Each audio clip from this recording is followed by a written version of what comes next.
want you to help us understand, especially materia medica of Costakisid and how to understand it from the clinical point of view and where we can use and apply these remedies. Sure, let's discuss. So maybe I think you can start now. I think we have the others may just keep joining in with over Yes. time. I think that's so good. Is your Wi-Fi okay? Are you close to your this thing? Because at my end, I'm experiencing some audio disturbances. You're not that clear. Mohammed, is it clear to you?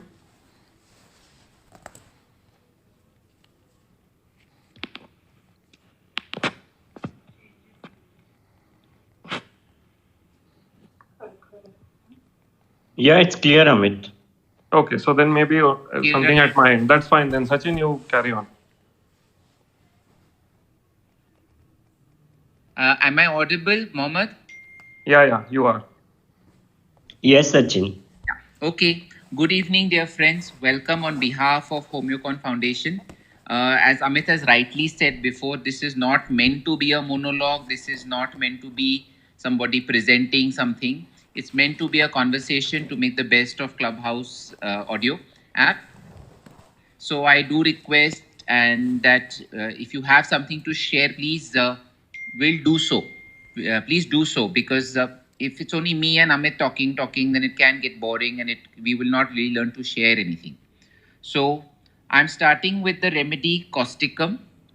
And the reason why I've chosen causticum is because last time, of those of you who were there have heard Dr. Amit share about how we must clinically study, how we must know lists about dyspnea and things like this. And I think it's great to learn like that.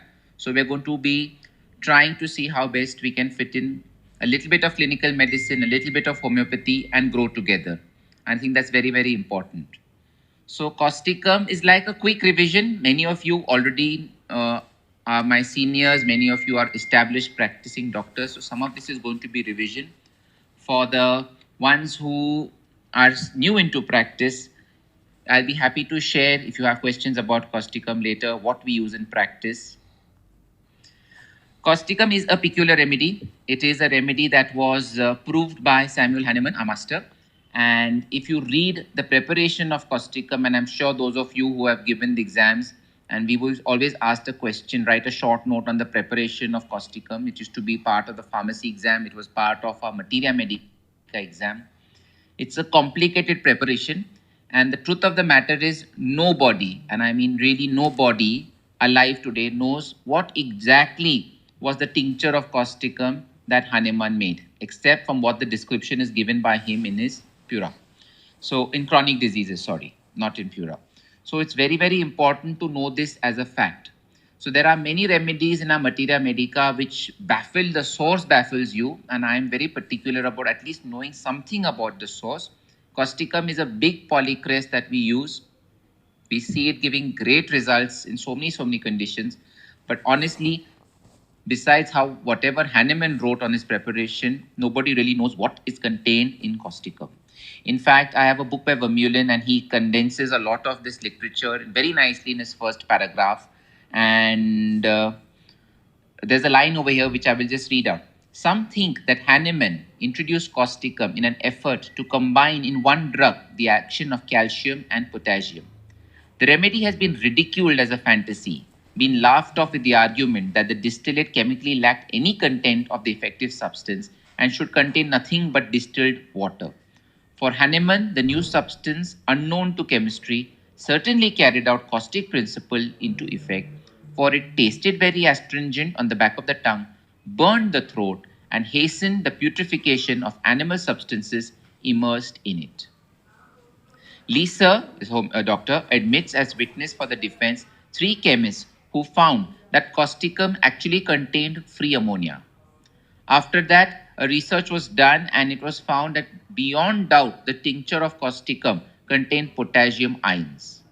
And one other research said that causticum contained ammonia. So the German homeopath said causticum contains ammonia.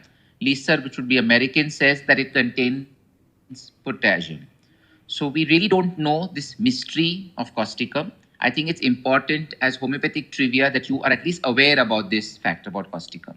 John Morgan of the Helios Pharmacy views the mystery of causticum thus. There is a subtle dimension that must be also remembered. The starting of causticum was an impure marble that could have had trace of many, many different elements. So therefore, causticum could be a mixture of many elements, possibly silica, possibly kali, possibly ammonia. We really don't know. Keeping that aside, we can go to the main action of causticum, which we know is on the motor system, sensory motor system, musculoskeletal system, sphincters, and skin. Now, the keynotes of causticum are not very difficult. I'm sure everybody is well aware of the uh, fighting attitude of causticum, the Brig Badra attitude of causticum, the dictatorial, the dogmatic, the resistant, the fighter, the freedom fighter, someone who will stand for rights of other people. And one very important word to remember for causticum, and I think that word is misplaced. Okay, you have misplaced sympathy in causticum. They will sympathize for a beggar on the road. They will sympathize for a dog that is hurt somewhere. They will feel very badly for that beggar, even if they have no connection or bond to him. But they heart bleeds out for such people. They feel that the downtrodden are very, very downtrodden. How are the rich living so freely? And how can you be driving in a car and that man doesn't even have a blanket? So they are the kind of people who feel these things very strongly. And this is something in practice which I have personally verified. I know many homeopaths have verified. And we get to see it as a constitutional mental aspect of causticum. If you get something like this in a personality, it's very important not to dismiss this. And it's very, very important to keep causticum in mind. For me, causticum is predominantly a right sided remedy. So, therefore, all pathologies that tend to come on the right side, okay, and paralysis is a very, very important keynote. Okay, so it could be of single parts, it could be of more than one part. It's not specially mentioned for only single parts.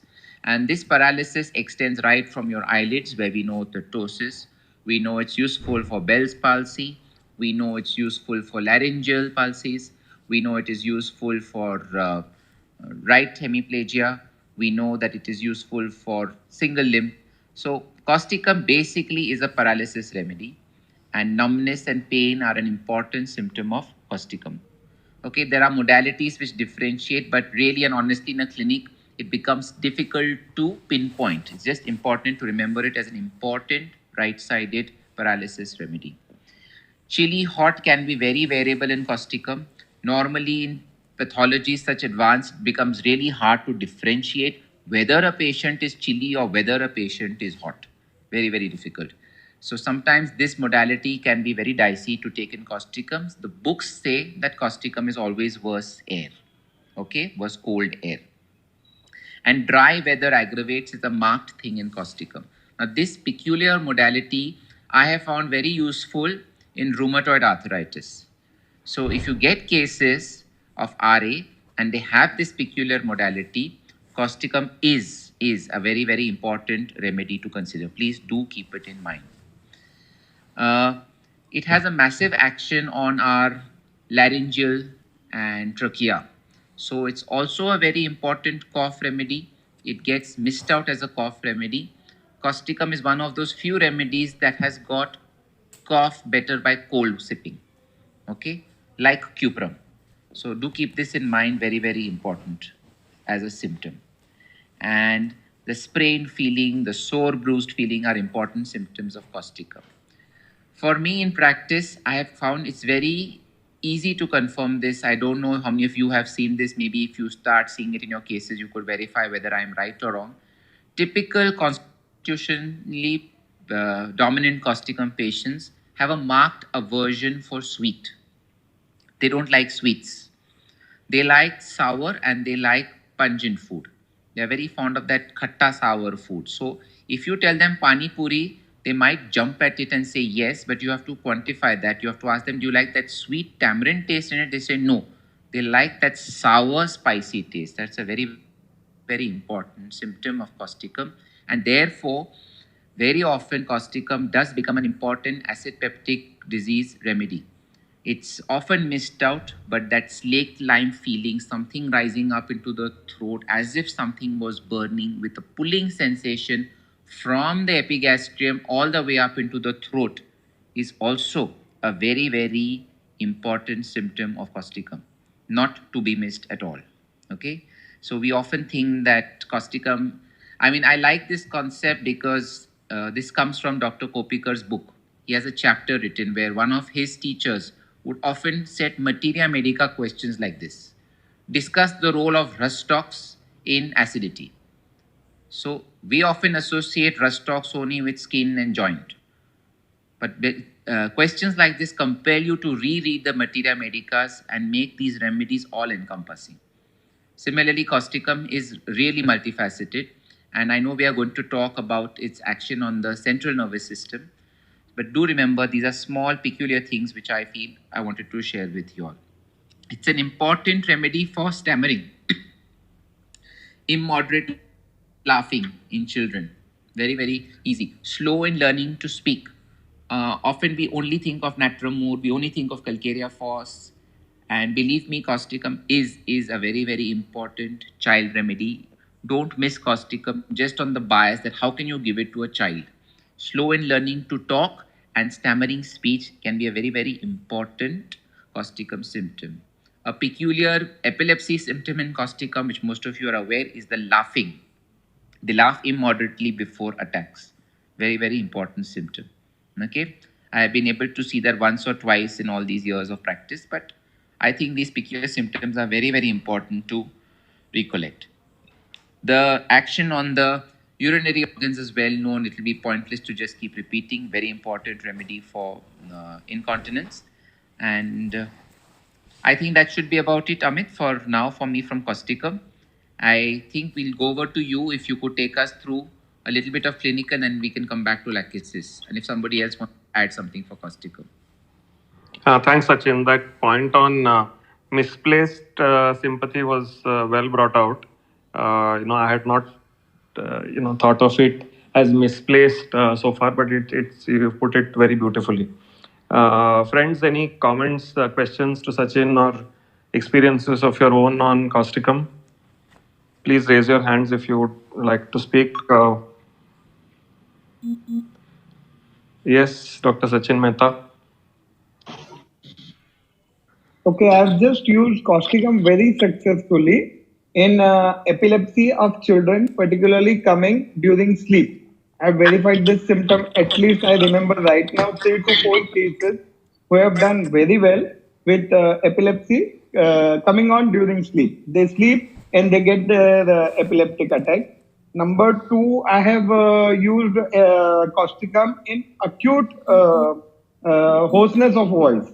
Acute, why I'm telling you, I have verified this symptom when particularly the females of the house, when there is a marriage function in the house, the main lady of the house talks a lot with lot of relatives coming, and she telephones me the day prior to the marriage. Doctor, my voice has completely gone. Pura आवाज बैठ गया है. And then I have given causticum such time.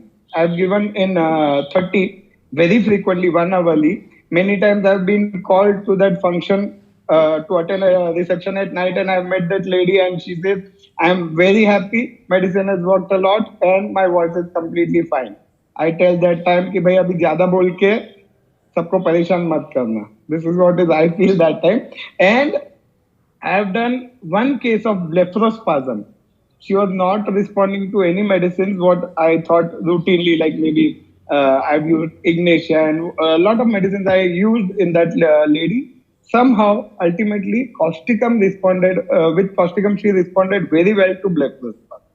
That's all. Otherwise, the points what you have told, Sachin, I really like this point about, misplaced sympathy. I have seen this, but not interpreted how you have portrayed. It will really guide everybody. Thank you. Thanks, Sachin. Mohammed, any comments, questions, any cases that you'd like to talk about? Or No, not now. Okay, Sachin, I was thinking that since you're the other remedy that you are going to be, are you there, Sachin? Yeah, but there is one more person who's raised their hand, Arundhati. Yeah, I tried to invite her onto the stage, but I don't know what happened. Okay. Mm, Tell me. okay, I was thinking, Sachin, that in stroke, when I'll be talking about the smaller remedies, then we'll again be talking about snake remedies. So maybe you can go ahead with lachesis now, and then I'll sort of give a brief talk on strokes.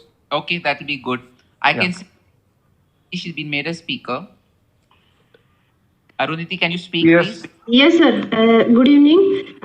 Can you guide me, sir, about Costicum in carpal tunnel syndrome? Because at present I have this patient. Amit, you can just answer that for her. For carpal tunnel syndrome, sir.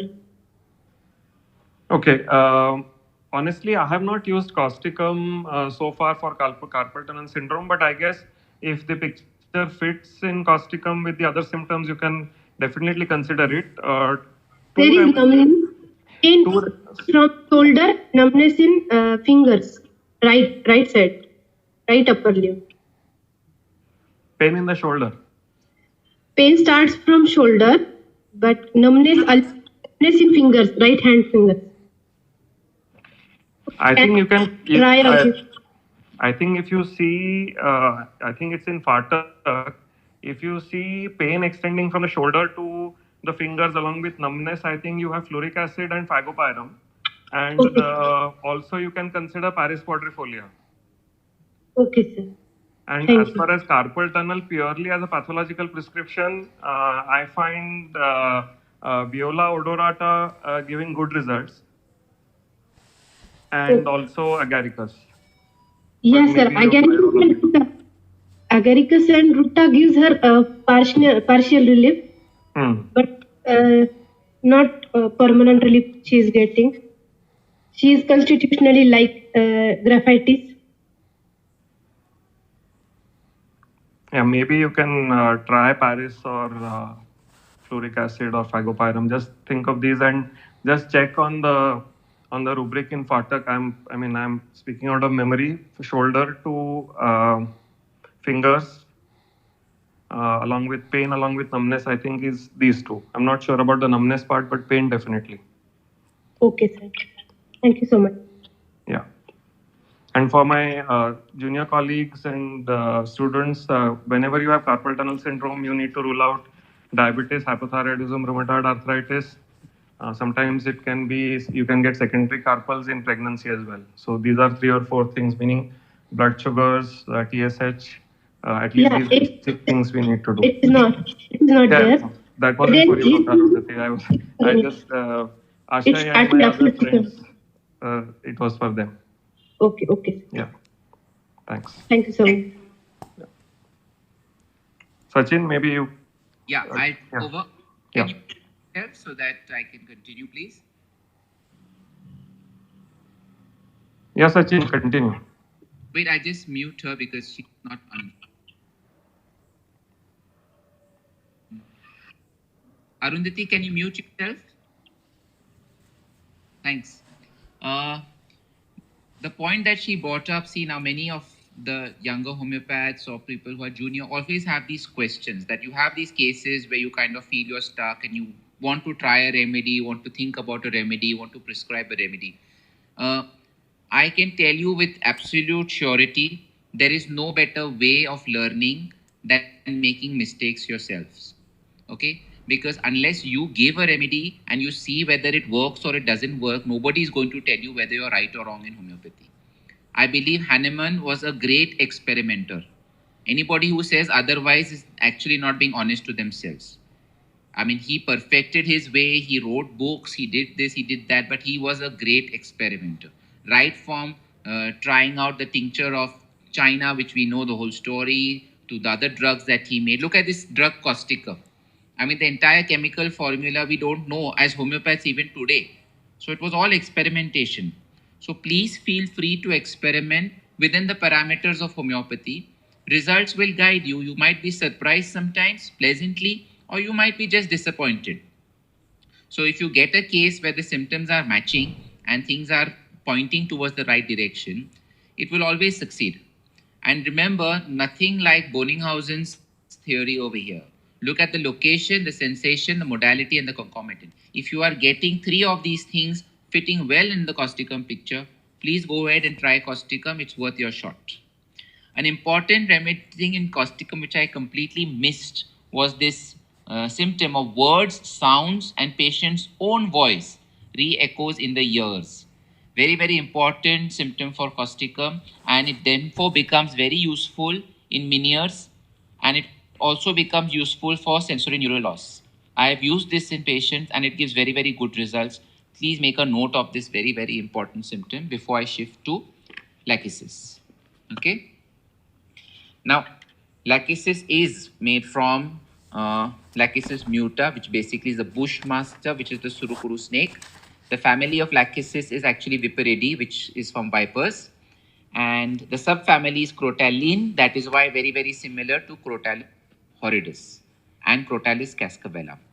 In our homeopathic materia medicas, Lachesis is the ideal Ophida. So many of the other Ophida remedies that came later and were proved later are also equally important. But because they were not proved as exhaustively as Lachesis, many of them get sidelined and we tend not to use them. So I believe it's important that when you study Lachesis, you do make sure you take the trouble of reading the other Ophida group and finding out and making a chart of the comparison between the two. The Bushmaster snake has the story behind the Bushmaster is a pretty vicious snake, and it's a snake that attacks when provoked by light and heat. In fact, there is a thing in the Bushmaster that it's one of those snakes in the night. If you go with a torch, and if it even senses that heat from the bulb of your torch, it is the one snake that's going to jump straight at you and attack. So that is, its light is a very, very strong aggravation for the Lachesis snake in this thing. And I think this is a very, very important symptom to remember. Night aggravation, light aggravation, sharp light aggravation is very, very important. Of course, we all know the famous story of Herring, and he proved Lachesis, and because of that, for the rest of his life, he could never wear a tight collar. I find this symptom funny to accept, actually. Must be, I have a strong feeling it probably was something else, because I know doctors who use Lachesis very, very frequently and not seen any such things happen in patients. Not in all these years. I've never really seen anybody get choking in the throat after taking a couple of doses of Lachesis immediately, at least.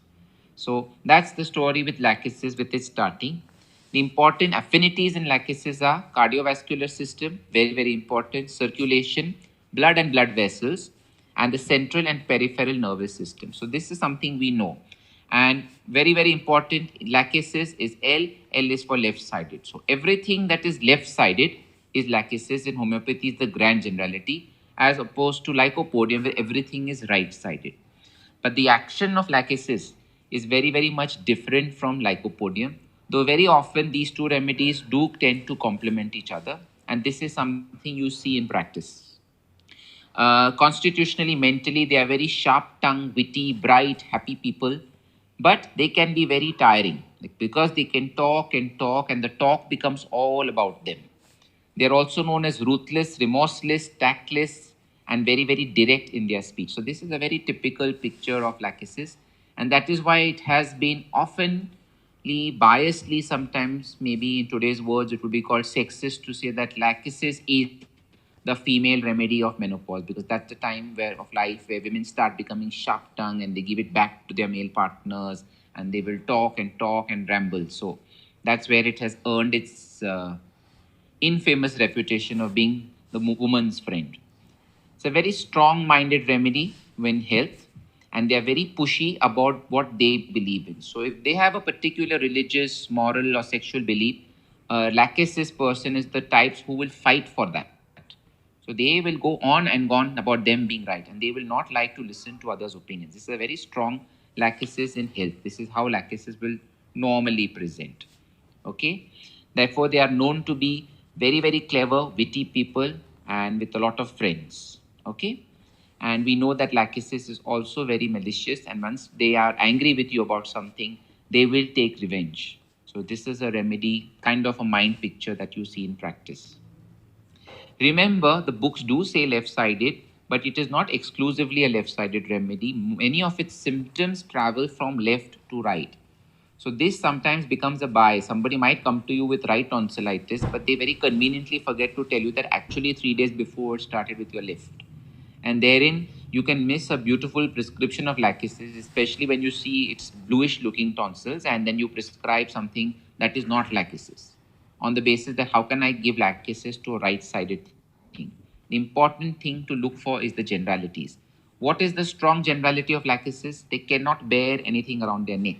A choked feeling is a very, very important symptom in Lachesis. This is a symptom one can verify very, very easily. And I would go to say that this choked feeling, this tightness, is not just at the throat, it also comes at the anal verge, which brings me to a point that Lachesis is a very important hemorrhoid, fissure, and I would actually put it as anorectal remedy. The constriction word is very, very important. That feeling of tightness and swelling, where often we are thinking only of ischiolis, or we are thinking only of peonia, or we are thinking only of hemimelis. Lachesis becomes a very, very important remedy, and I have seen it work very well in practice. It is, in fact, one of my most favorite remedies for people with chronic fissure in ano and chronic hemorrhoids, especially the ones that tend to get thrombosed. Lachesis high and arnica low gives brilliant results. I mean, this is something I needed to share. They are always better by natural discharges. So, aggravation before menses is extremely well known. The minute the periods start, everything ameliorates. This is something you have to remember and you will see. Extremely important for hot flushes. The only remedy that gives competition to Lachesis for hot flushes, if you ask me honestly, is sulfur as a constitution. Sulfur and Lachesis often fight for position 1. And a remedy that complements both these two big remedies in higher potencies is Nicolam sulf. Nicolam sulf, please read from Borix Materia Medica. Brilliant remedy when you're treating menopausal hot flushes and you're not getting the nice result, the one where the patient comes back and say, wow, doctor, you really helped me with this. Please do try Nicolam sulf before giving up. It's really, really a wonderful remedy. Amyl nitrosum is mentioned in the book, but it only really works if there are typical upper body hot flushes. It does not work when there is a complete hot flush with sweating. That really tends to go very, very well with Nicolam sulf. So keep this in mind. It's a very important dyspnea remedy because it has action on the heart, it has action on the circulation, and it has action on the nerves. And it can be thought for a wide variety of central nervous cases. It can be thought for a wide variety of pulmonary cases. Basically, Lachesis being a polycrest, just about everything is covered in Lachesis. The sensitivity to scarves is very important. They are not people who wear scarves, and this we can see very easily in Pune population, especially during winters. You will always have a distinct set of people, the muffled people and the non-muffled people. The non-muffled people should guide you to sulfur and Lachesis. And Lachesis is in fact sometimes not routinely prescribed constitutionally because homeopathy, many people are taught this drug like as though it is a danger. But in fact, it is one of the most wonderful polycrests that Hahnemann and Hering could have given to us, because there are like a multitude of conditions that one can help patients beautifully with this remedy, and it really, really works brilliantly. Okay, so please do keep this in mind. I'm just trying to recollect if I'm leaving anything important. They are not very good with energy in the morning. Okay, so they don't wake up feeling nice. This is a very important symptom. So these are remedies you need to study. Like Amit said last time, you need to make a mental materia medica for yourself, like a mental repertory. Which are my morning waking up drugs that are not good? Lycopodium is definitely one of them. Lachesis is a big one of them. Medorinum is a big one of them. Magnesium carb is a very big one of them, because these are all remedies that are not worse, not better in the morning on waking. They take their time to start off. Now, remember, when a symptom like this is there, you should also remember that means that this person probably has corticoadrenal insufficiencies. I'm not talking about a biochemically demonstrable lack of the hormone of cortisol, but probably these are people whose cortisol, the adrenal cortex, is unable to support that morning push. And therefore, they wake up feeling very groggy. They're the ones who require cups of tea, cups of black coffee, and then they start feeling better. Very, very common in the Western world. Keep these small things in mind. It will help us improve our materia medica. Over to you, Amit, and others for comment. Thanks, Sachin. That Nicolam Sulph tip was excellent. I'd never read the remedy or used it before. So thanks so much. We'll use it at the next opportunity. Friends, any comments, questions, any experiences of your own on lachesis or causticum?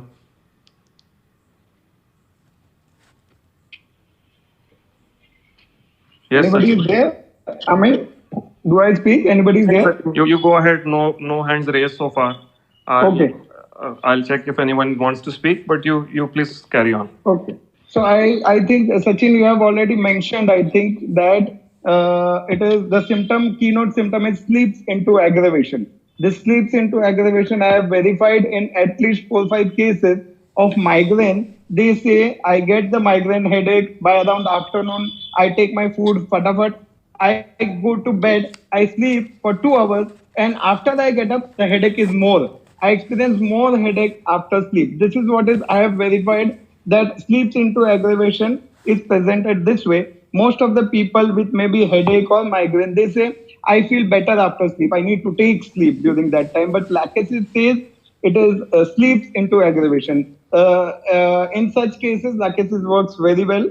With me, I have done very good results of lachesis in cases of oral lichen planus. Oral lichen planus, my first drug of choice remains most of the times lachesis 30. I have treated very good cases with lachesis.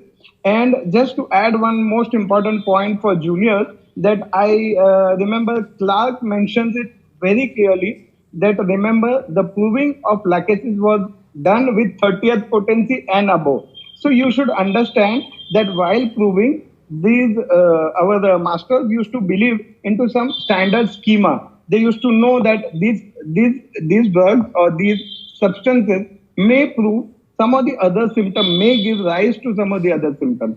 So you have to understand that natrium use cannot be proven in crude form. You need potencies, because everybody takes natrium salt in daily diet. So you need to understand how the symptomatology they got it while proving. So also, I will like to add one more point. They have said this is a female remedy. How Clark has mentioned very well. Everybody should read this book from Clark. Clark said this medicine has worked very well with melancholic patients like this. Why? Because these provers threw the symptoms first. These were the provers who threw the symptoms first. For juniors, you need to understand that there were very, very few provers for proving a drug. Maximum, I can tell you, it was average was 15 to 16, maximum 25. Most of the time, the prover were between 10 to 16 number, and out of them, maybe half of them may be males and half of them may be females. So while proving natrium, they could elicit that the few first symptoms were thrown by females, and males threw very less symptoms. While proving lycopodium, males showed a lot of symptoms immediately after starting the drug, and females did not show any symptoms. Of course, any drug can be given to anybody, but that is why they have come to a data that this is predominantly a male remedy or a female remedy. One more point, lachesis is suspicious.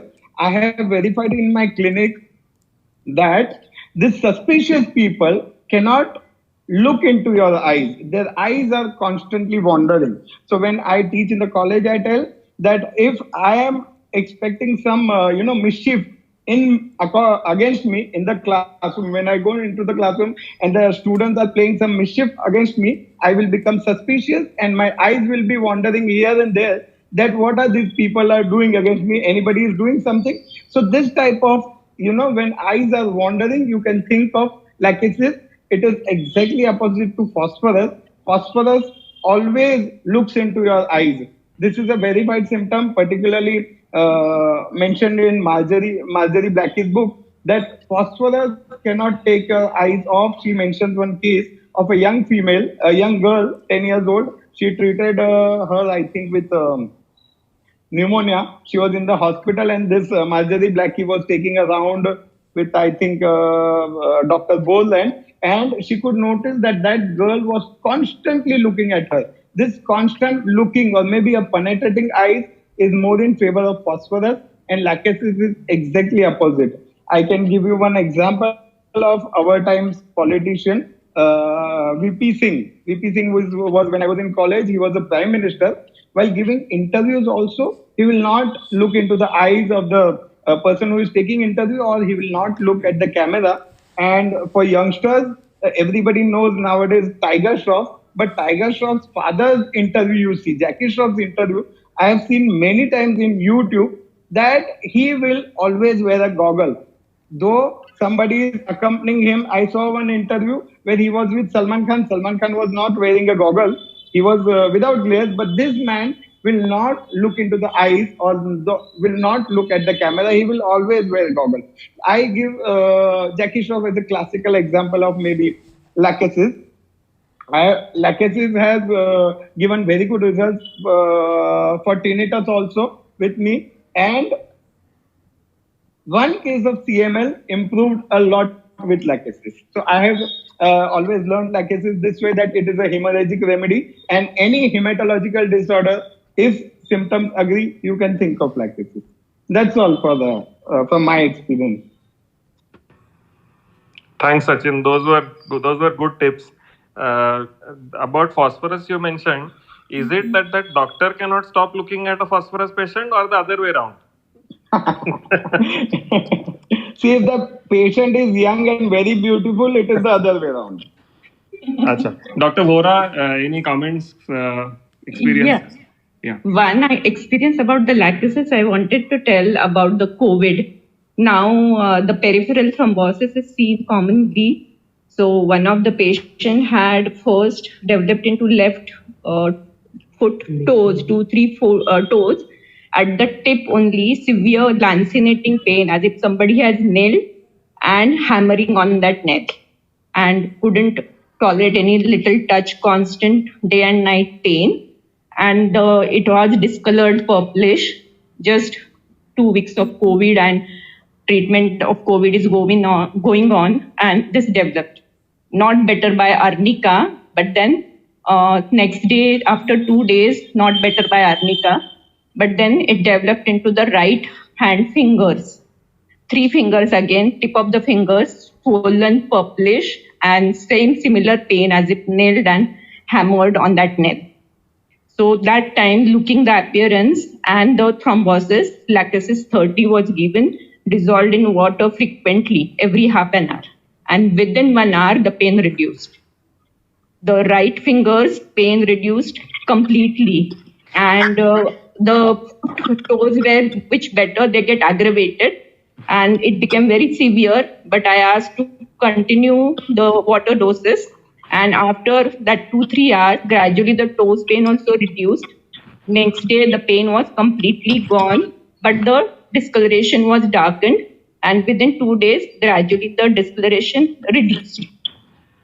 So that was the experience with lachesis for the thrombosis, peripheral thrombosis.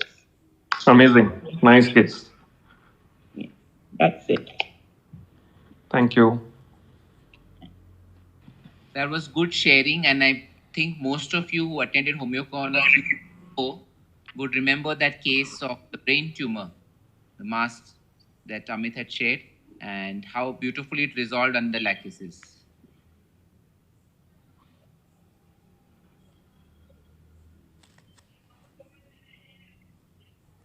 Yes, Dr. Pankaj. Welcome. Yes, hello. I just wanted to share this aspect of all the Ophidia group of clairvoyance. quite a few times we seen the patients that they tell us that maybe it might be a dream or even otherwise also मुझे लगा कि ये होने वाला और वो हो गया. And in those cases, thinking of the Ophidia group, lachesis more so, is what I just want to share. Yeah, thanks. Nice point. Your experience, Sachin, on this clairvoyance with the snakes? Yes, it's a very important symptom. And Medorina is the only other that comes as close as to having this very strongly. And that's why I did mention about the religious aspect of this. There are often people who will tell you that they make big eyes and then they will look all around your clinic and they will tell you, doctor, I want to tell you something. I don't know if you are a believer, but I actually talk to God sometimes and they will say देवी भी आती है मेरे नींद में बताने को और मुझे पता चलता है को कुछ होने वाला है खराब में. So this is a very strong symptom.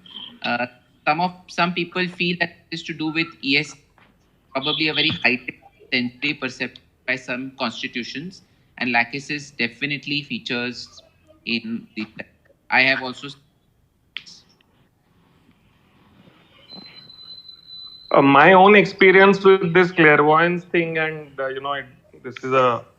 this is based on just a handful of cases, so I can't really generalize this. Is that she is clairvoyant very often, but I find that they get it wrong also very often, as compared to Phosphorus. Phosphorus is clairvoyance when he or she thinks something is going to happen or dreams.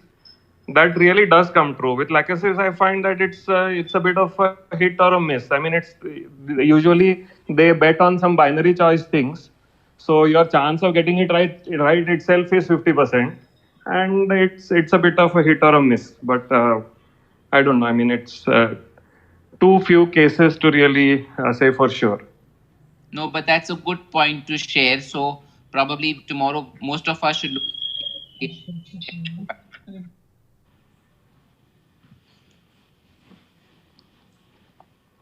Any more comments or questions, experiences to share? Please feel free on lachesis or causticum or any of the related remedies. Yeah, one more point, Amit. Yeah. As I already told, any hematological disorder, so ITP has also worked very well with lachesis. I've been able to raise the count, say from around 15,000 to up to 1 lakh. I have not seen any patient, not treated anybody who is above 1.5 lakh, but I have been able to do it above 1 lakh successfully with lachesis. Of course, there are many other medicines also, like maybe both soaps or maybe constitutional dose. But 2 cases I remember ITP. They are doing very well. They are still continuing with the treatment with lachesis. Around, they are above 1 lakh. Right. I'd like to share something about from another book. I think this is a very small paragraph. To quickly read it, I think some of the students at Dundu Mama Sati have heard me say this, but I have verified this in practice, so I'm sharing. And Sachin, about the action on the hematological, yes, very, very important. And I also want to tell you that with lachesis, we must read Bothrops, Bungaris, Crotalis cascavella, and Horridus, because these smaller unknown remedies, I would call them, also can be really, really useful with fine differentiation. So this is about lachesis. This is especially about lachesis baby in short. Very simple thing written by this doctor. This doctor's name is Mayur Mahajan, and I think it's worth sharing on this group. Lachesis is the most vivacious remedy in materia medica. They are playful and always in search of something that give them intense pleasure and thrill. Hence, they like cartoons such as Tom and Jerry, where there is intense thrill. For example, Jerry is the character of lachesis, where he gets joy and thrill in annoying Tom. This is what lachesis likes. The rubric is amusement, desire for. He likes to imitate the dress code of Ben 10, Chota Bheem, and Spider-Man, and he is very impressionable in nature. Lachesis' child will never relax as he is in search of amusement. Please underline that. He cannot sit at one place unless he gets the desired amusement. Then for hours, he is involved in the amusement, just like a snake gets enamored by the music of a snake charmer. This is the key of Lachesis. Delusions charmed and cannot break the spell. This is from the mind section. Lachesis' baby by nature is carefree, will eat or drink water, whatever he likes. Once he suffers from an ailment, he becomes cautious and careful. This is something I have verified in practice. Once they become ill, they become cautious and careful. Should a Lachesis baby or a child suffer from tonsillitis, someone offer him an ice cream, he will refuse to eat the ice cream, as in sickness, Lachesis become very cautious and very careful. These are all experiences which are shared to make things simple. Once the Lachesis child trusts a doctor, he will never go to any other doctor, and he will tell his parents repeatedly, I will only see this doctor and nobody else. He will like to make fun of others, but if anybody makes fun of him, he cannot tolerate it and he will take a chance to be revengeful. This is the very, very important part of Lachesis. This point of illness I have verified in practice. Keep your eyes open and see your cases, and probably next time when we meet, we could go back and discuss on this. Amit, over to you. Nice, Sachin. Thanks. So what I was thinking, Sachin, is maybe I'll talk a bit on clinical aspects of strokes and then some therapeutics. So stroke, first things first, definition. So it's a sudden onset, non-convulsive, focal neurological deficit due to vascular cause. Right. So these sudden events in neurology are only three. One is trauma, second is vascular, and third is a convulsion. All the others, say for example, a demyelination or a Guillain-Barré or a periodic paralysis or a myasthenic crisis. While these may be fairly rapid, but they are not sudden. You don't get events within few minutes or few hours that you can get in these three: trauma, vascular, and convulsions. So stroke is a sudden onset, non-convulsive, focal neurological deficit due to vascular cause. Now the etiology of stroke or the types are broadly three: thrombotic, embolic, and hemorrhagic. So thrombotic and embolic together we would group as ischemic, and the other is a bleed or a hemorrhage. So 90% of strokes are ischemic, and around 10%, I think it's whatever, 88 or 90% is the number will vary with series. So around 90% will be ischemic and 10% is a bleed. Clinically, is there any way to differentiate these? Well, there are some broad symptomatic guidelines. So thrombotic will present early morning and will be stuttering. So the progression will be over a few hours. Embolic usually is not in the morning. Usually it's when the person is up and about, so later in the day. And it is sudden. And there may be convulsions at the onset. So if you have convulsion at the onset of a stroke, think embolism first. And in bleeds, usually bleeds will be in the evening time. And bleeds are explosive. These are the in terms of rapidity of onset, bleed will be faster than embolism, faster than thrombosis. And headache is the hallmark. If you have headache that precedes a stroke, most likely it is a bleed. But are our clinical impressions good enough to make this differentiation? In the olden days, okay, stroke comes, one-sided paralysis, aspirin shuru kar do, then you send for a scan. No. There are many times this goes wrong, that you still have a small bleed which didn't present with a headache or so on. So the difference has to be made by a scan, although there are some clinical pointers. Now bleeds, typically we think all bleeds are related to hypertension. Not true. Hypertensive bleeds are only 4 locations: putamen, pons, thalamus, and cerebellum. While the lobar hemorrhages, that you get, that is cortical bleeds, those are usually in the elderly. Those are due to amyloid angiopathies. Those are not hypertensive. So, in terms of stroke management, very briefly, 1995 would be a watershed year, before and after, where there was a lot of difference in management. And since I was doing MBBS and residency around that time, I got to see both sides. And most of what I'm telling you today is what we were taught by the great R.S. Vadia sir. So he used to say that in the olden days, stroke management, I mean, in his time, 60s, 70s, stroke management, there were only 4 or 5 things. First, if there is fever, reduce it. In acute brain injury, fever will worsen outcomes. So if there is fever, reduce it. Second, if there is hyperglycemia, control it. Third, prevent complications. Complication meaning complication of a bedridden patient. They will get aspiration pneumonias, they will get UTIs because of a catheterized state, or they will get bed sores or a DVT or whatever. So third, prevent complications. Fourth, if there is hypertension, leave it alone. Controlling hypertension in ischemic, this is about ischemic stroke, not bleed. Controlling hypertension in ischemic stroke will increase the penumbra. So penumbra is the region around the infarcted area which is at risk. So basically, in stroke management, all that we do is to try to limit the size of the penumbra. So if the area of infarction is X and the penumbra region is 5X, we have to try to limit it, and controlling blood pressure worsens it. So if there is hypertension, leave it alone and give aspirin in the olden days and physiotherapy. That's all.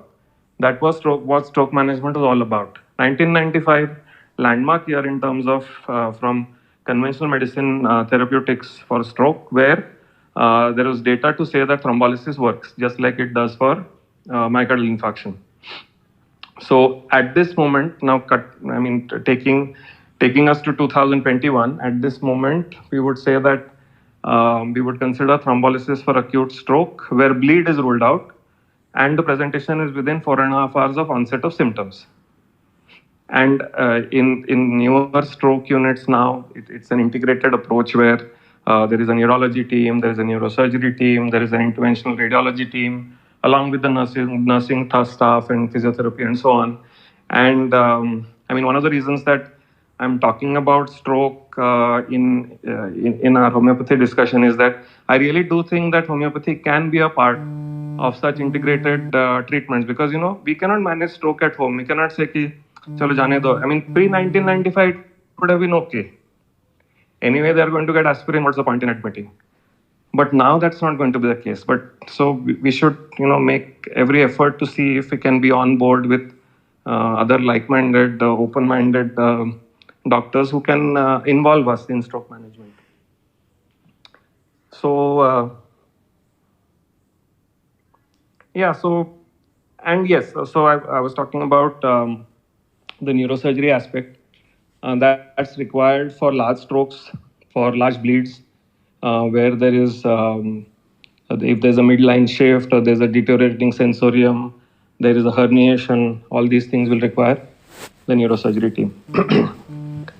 Now, if you talk about therapeutics, say you're called to the bedside to see a stroke case. You're at the bedside, the patient is drowsy. You arouse him and you begin to ask something. The patient answers halfway, goes back into stupor. The remedy is arnica. Although this happens more commonly with fever, but it can happen with stroke as well. On the other hand, the patient may be very alert. You will say, how are you doing? Patient says, doctor, nothing is wrong with me. I'm perfectly fine. Remedy is arnica. Arnica is a left-sided hemiparesis. The pulse is bounding. There is a history of mental trauma, meaning not a physical trauma, but there may be a trauma of hearing especially bad financial news. If the patient is stuporous, an arnica stroke will have fecal and urinary incontinence. The patient may have superficial bruising, ecchymosis that we see in other arnica states. Remember, arnica can cause thrombosis and it can also cause a bleed. And arnica is known to cause bed sores, is prone to have bed sores. But honestly, in the 21st century, if a stroke patient gets bed sores in the hospital, it's a shame of nursing care. I don't expect that we will see these kind of things, at least in the hospital, in an acute state for the first few weeks. But anyway, our books say that arnica is prone for bed sores. Then you come across another patient. The patient is stuporous, semi-conscious, comatose, semi-conscious to comatose kind of spectrum with stertorous respiration. Or the patient will again say, like arnica, that he is well, even when he has a stroke. The remedy is opium. The eyes, they may be delirious and they may be wide open. Or the patient may be in coma and the eyes are half open during this comatose or drowsy stuporous state. Pupils are constricted. This is the only remedy that will have constricted pupil in a comatose state or in a patient who has stroke. The pupillary dilatation is there in many remedies, including the trio of belladonna, hyoscyamus, stramonium. It is also there in gelsemium. That's where gelsemium comes into the picture. Arnica and opium will also have dilated pupil, but they are pre-terminal. Opium, you place a hand on the forehead, and I saw this with my father when we were seeing a stroke case many years ago. And I was just busy with seeing the scans or whatever. And so when he came out, he said, "So what will you give us?" I said, "Maybe causticum." He said, "No, opium." I said, "How?" He said, "Place the hand on the forehead, warm sweat. That is opium in stroke." The lower jaw may hang down. This is, of course, seen in very serious fever, typhoidal kind of fevers, which also this symptom will also be there in muriatic acid and lachesis and so on. The books say that I think opium will have this besotted kind of red face, and the more besotted, the more red it is, the more opium it is. I don't know, and I don't think in India we see it that often. Opium, as far as stroke is concerned, it will come into picture if there is a large MCA stroke or a large bleed or a brainstem stroke. The next remedy that one can think of in strokes will be gelsemium. This is more a pathological prescription. I think Farrington mentions that in gelsemium, the possibility that it's an organic cause for paralysis is pretty low. But as a pathological prescription, I think it does extremely well. It will be indicated especially in large strokes or bleeds, especially if the bleed is subarachnoid. Scan should show cerebral edema or perilesional edema. And the idea of giving gelsemium is to reduce intracranial pressure. The thought process, pathophysiology behind this is that gelsemium is a remedy where a headache is relieved by urination.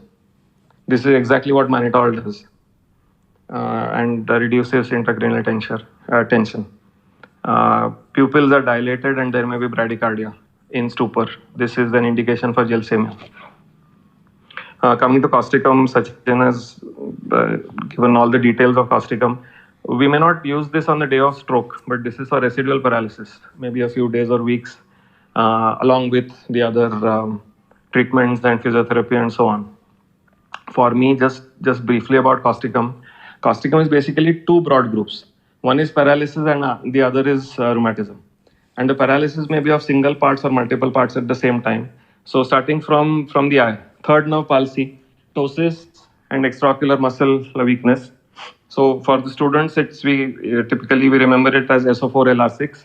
Superior oblique is supplied by the fourth cranial nerve and lateral rectus by the sixth. All other muscles of extraocular muscles are by the third nerve. So it presents as ptosis.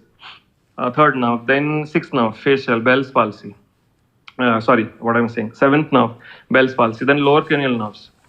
Causticum will have local paralysis, often after cold exposure. That's where the rheumatic element comes in. Then, of course, it has vocal cord palsies. It has monoplasia and hemiplegia. The bladder and bowel affection of causticum are also paralytic. So you have urinary retention and you have constipation. That is better by standing. Stools are passed on standing. Again, there is a uterine paralysis during labor, uterine inertia during labor. So these are all the paralysis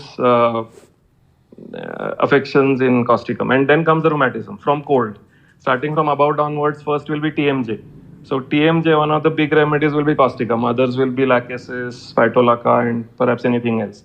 Then in causticum, important clinical thing that we could give it for will be contractures. Dupuytren's contracture, trigger finger, and then a grand remedy for lumbago.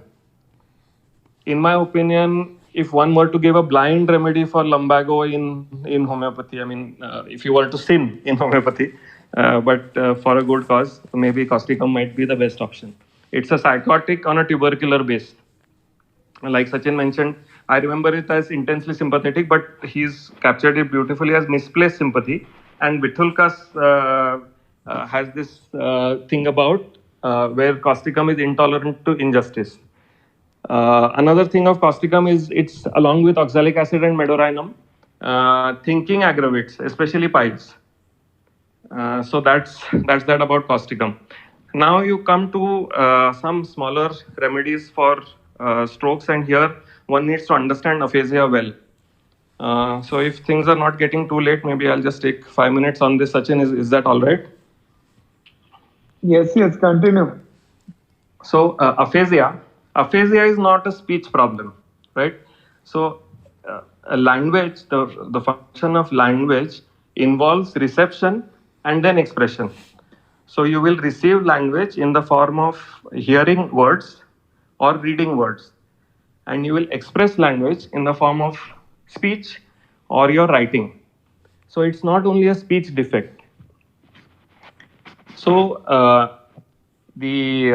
our speech centers are located in the dominant hemisphere. That's the left hemisphere for right-handed people in majority of the cases. So you will have aphasia with right hemiparesis.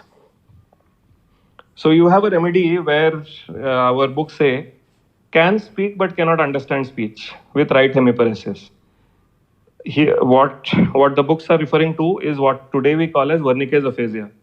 So this is a fluent aphasia because the pathology is in the parietal cortex, not the frontal cortex. So there is no difficulty in articulation, but the patient is not able to comprehend. So if you say something or the patient reads something, they are not able to give an appropriate response to it, but they will keep talking. So there is not a problem of articulation. So this is in elapse. Grand feature are black discharges and ear wax and desire for buttermilk, dysphagia for liquids. You'll find that most of the snakes have some issue with the esophagus.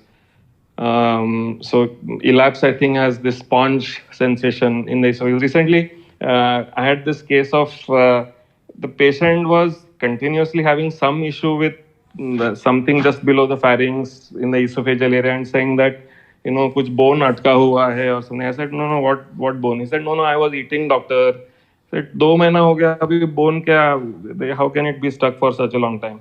And I was thinking of, just for, some of these things, unless you investigate, that patient just doesn't improve with whatever you're giving. But then I read, it is there in Cicuta, that some symptoms following the bone being lodged in the esophagus, and it settled him very quickly. Anyway, coming back to this, elapse has fear of rain, and it's a tubercular miasm remedy, affection of the right upper lobe.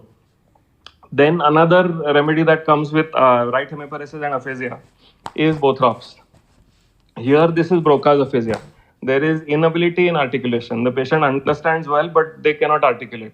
And these kind of patients are extremely frustrated because they understand whatever is going on well. There is a comprehension. That part of the language function is well preserved. They understand what you write for them. They understand what you're saying to them, but they just cannot express. And that makes them frustrated. They start shrugging their shoulders. They will start moving the left hand and they, sort of in agitation. So Bothrops is of course a thrombotic remedy. It also has amaurosis, which means that transient blindness or retinal artery affection. So here you're looking at internal carotid artery issues. Crotalus horridus is also mentioned for right-sided paralysis, but I would consider it more, and I've used it more in septic states with coagulopathy. It's a bleeder remedy with liver affection. And so therefore, if they incidentally also have intracranial bleeds, it will present as headaches, hemiparesis and convulsions and so on, but not like the strokes that we usually see. So amongst the snakes, you'll find that vasculotoxic snakes will more commonly cause strokes. Neurotoxic snakes have a somewhat different presentation. For example, Naja affects the medulla. It will present as a bulbar palsy. This is not a stroke. It will present as a bulbar palsy. Swallowing and speech are involved, and the patient drools saliva. Crotalus cascavella also is supposed to be a right-sided hemiparesis, but the presentation is more like an encephalopathy.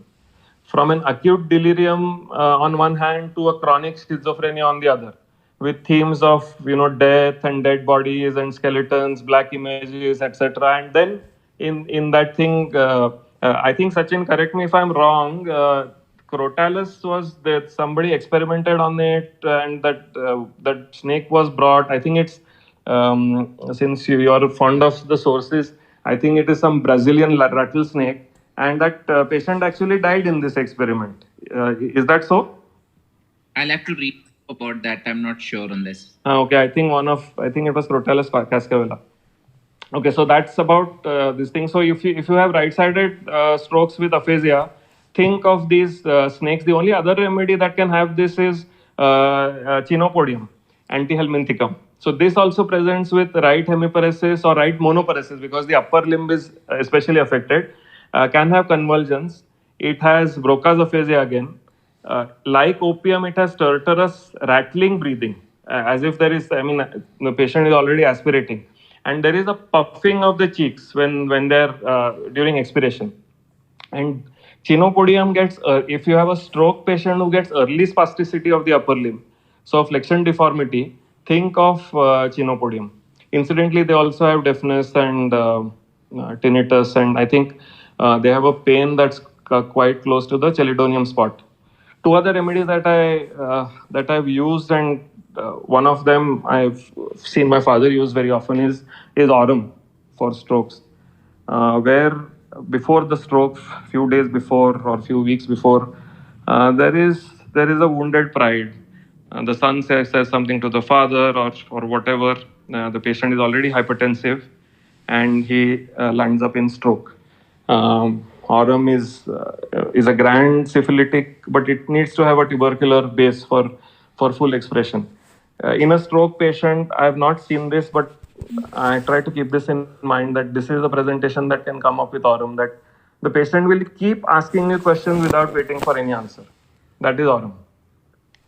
The other remedy that I have used in strokes, but not in the first instance, but for repeated strokes, where because of these repeated strokes, eventually the patient, and it's old patients, 75, 80, 85-year-olds, they are demented. There is long-standing hypertension. It's a multi-infarct dementia kind of a state. And the strokes may be both from infarcts, and they may also have small bleeds from aneurysmal ruptures.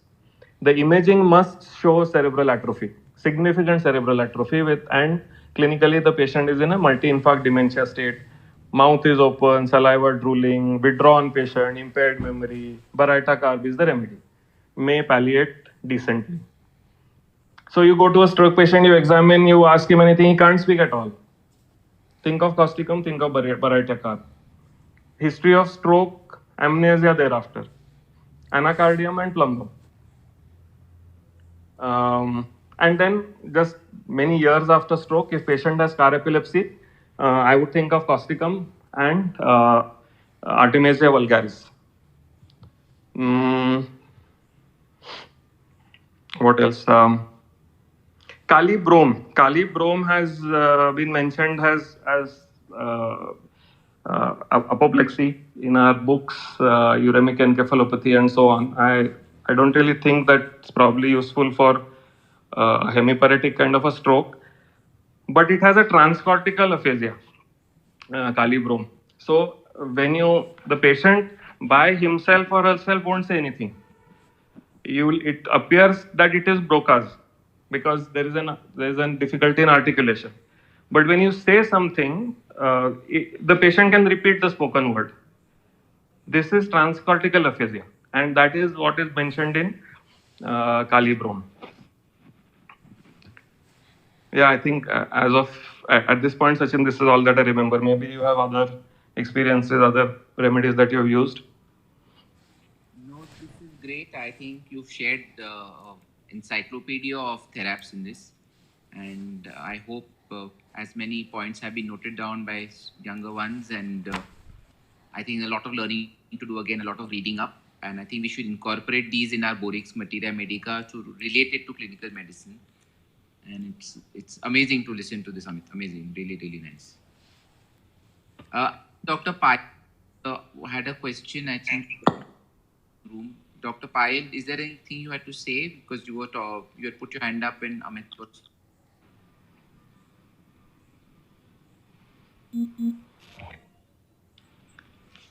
No, Sachin, I think that was Payal. Yeah, speaker. She's come as a speaker. Yeah. Hello, sir. I actually wanted to ask about a patient. This lady, she's 60-year-old, female. This is about the clairvoyant thing which we were talking about. She comes and she tells that I have this god figure who is always coming with me, and she always comes and tells me this thing that he has come with me and he's guided me to come over here and thereafter then she starts narrating her complaints. So this also can be taken as clairvoyant, or it is not like that.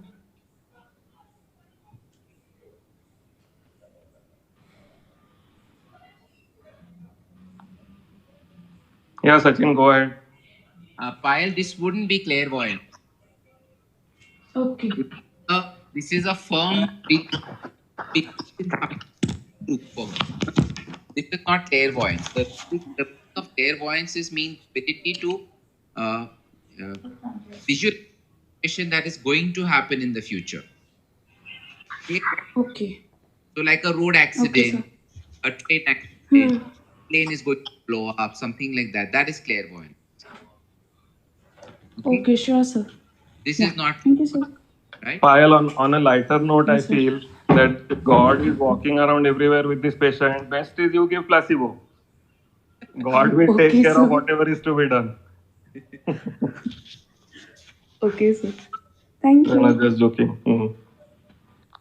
Just one point, Amit. Yeah. About Kalibrome, they have divine wrath. Yeah. Divine wrath, that means after when the paralysis is settled and you might go to see the patient at home and they say, पता नहीं मेरे साथ ही भगवान ऐसा क्यों करता है, मैं इतना करता हूँ फिर भी आज मेरे साथ ऐसा क्यों हुआ. Now I have become एकदम ज्यादा नास्तिक, and that divine wrath and the medicine is maybe Kalibrome. Yeah, possible. Dr. Poonam, say. Yeah, am I audible? Very audible. Yeah, just one thing. I don't know the doctor's name. A young doctor who was asking about the God is besides me, and so I have come to you. This I have experienced a lot. People come and they tell me that today God has sent. I'm very lucky to have you. I hope you treat me well. And then when I just check their tongue, meaning just an observation since I've been attending Dr. Habu's clinic and all. So, they try to gain your confidence. And sir always asks, fine, let's have a look at your tongue, simply. So, he says that, okay, there's a tremble on the tongue. And then we just follow how sir, where his eye movement goes. And he just looks how the patient is standing. And if her hands are like folded as if in a religious position, as if she is praying, And then the next question he will ask is, okay, how's your sleep? So she says, fine, yeah, I am very, not very happy when I get up in the morning. And then he looks at the shoulders. And I don't know, meaning that this should be mentioned over here or it's just an observation which leads to the remedy. The lady carries the bag on the left shoulder, This may not be a very, very reliable symptom, but these are just pointers to understand that the person feels as if he's under influence of some religious, God, and even if he does or she does a wrong thing, he feels that God is with him or her, and he confidently carries out that work, with so much of, confidence that he feels or she feels that, she's superior to everybody. And, so that superiority feeling in Lachesis is so very much obvious. So they try to test your intelligence, then try to gain your confidence that you will be able to treat me well. And these few pointers really help further. And when the pathology fits in the frame, it's like amazing, So sir never has time to express because he's so overcrowded with patients. But if we just observe sir, it's very wrong to say so. But when he really is in a good mood, he will tell you. But many times I have just observed sir, these few questions he asks and he confers the remedy, and he just gives that 74 number, that is his code for, and it just works very amazing. So I just wanted to add, I was very excited to just add this because I've attended Dr. Habu's clinic and really I miss him, because now I think only one person is allowed in his clinic, and he told me you can't, but surely we'll call you. So for the Lachesis patient, he has really, he doesn't jump to Lachesis that quickly unless and only because it gives a lot of bias. Arey, ye to yahi rahega, but he takes his time to, decide because it's very easy. Arey, ye Lachesis rahega, newcomer will say, but sir is really a fantastic teacher, I should say. So thanks to sir, truly. That's it. Thank you so much. Thanks, Dr. Poonam, for sharing these nice insights from the clinics. Thanks. Yeah, that was a good share, and nice that you're observing so keenly. And these are things that you have to learn from sir, and great that you're picking things up. And it's very thanks. Yeah, at the risk of sounding immodest, for constitutional prescribing, if for those who have had the good fortune of actually being with him in the clinic when he's prescribing for some length of time, the way that you can then begin to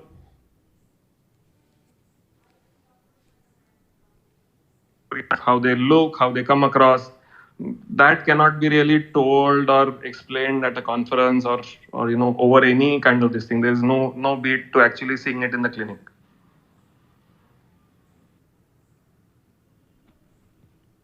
Yeah, absolutely correct, Amit. Amit, your experiences with nitric acid in strokes? So I think I missed out saying ki, at the end of it, if a stroke comes to us after a few months or something, then I would give only a constitutional prescription, which may include nitric acid. But otherwise, I have not used it. I have not had the occasion to use it, where the symptoms of the acute symptoms led me to nitric acid. ऐसा नहीं हुआ कभी. Okay. And as you mentioned about lumbago, I wanted to add lumbago and cervical and lumbar, both the spondylosis. Excellent results with causticum, especially when the paraspinal muscle spasm is present, which is what sir always says. Whenever he sees an X-ray and he says this is a paraspinal spasm, he will give causticum. Excellent results. Right, correct.